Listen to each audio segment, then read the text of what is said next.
bibigyan si Outplayed. Oo. Outplayed is still at 506 para dito sa ating laban. So, ibig sabihin, parang hindi pa talaga siya, hindi pala parang, hindi pa talaga siya talaga. nababurst Tsaka- para dito sa ating game. Tama ka nga dun. Paano nga ba siya maaabot? Kasi si Kekedat, bago pa siya makalapit with the ejector, unstoppable play, mabilis siyang never-burst down dito. Continuous damage dealt here for Twisted Minds. Tsaka ang problema, panggagalingan ng talaga ng pinaka-crowd control, Chovskirt and Kekedat, pareho pang hindi halos makaposition na maganda-ganda. Oo, at saka ano dito for Chovskirt, tina-target na rin siya dito ni James. Actually, for James, parang pagka alam niya na walang Purify or sobrang layo ni Shizo sa mga kakampi niya, tsaka niya binibigyan. So siguro for AP Bren, ang kailangan na lang nilang gawin is huwag nilang hayaan na nasa front si Shizo kasi si Shizo isa sa mga players na paghaharit ng gamit niya, alam niya gawa ng paraan kahit halos wala na siya kasama. Ayun na, naku, mabilis na kukunin. Pero sabi ng AB Bren, kuha kaya tayo ng isa. Bibit-bitin din si Der. Uy! Ayun ang sound force na gamit. Flicker naman from James. Sobrang crucial noon. Epi the King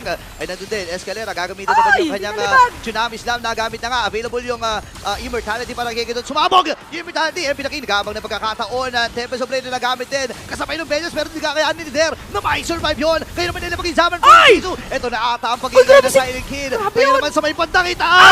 Sa itaas, may split push na ginagawa. Si MP the King, maghahari nga ba? Kaya lang yung mga minions ay nandun. James Pang, hindi naaabot si James Pangs. Hindi kakayanin ng million moves. Hindi, kaya pa ata, kaya pa ata. Pero babalik ata tayo dun sa may bandang ibaba. MP the King, nagaman ng pagkakataon. Andun yung mga recalls at ang Twisted Minds.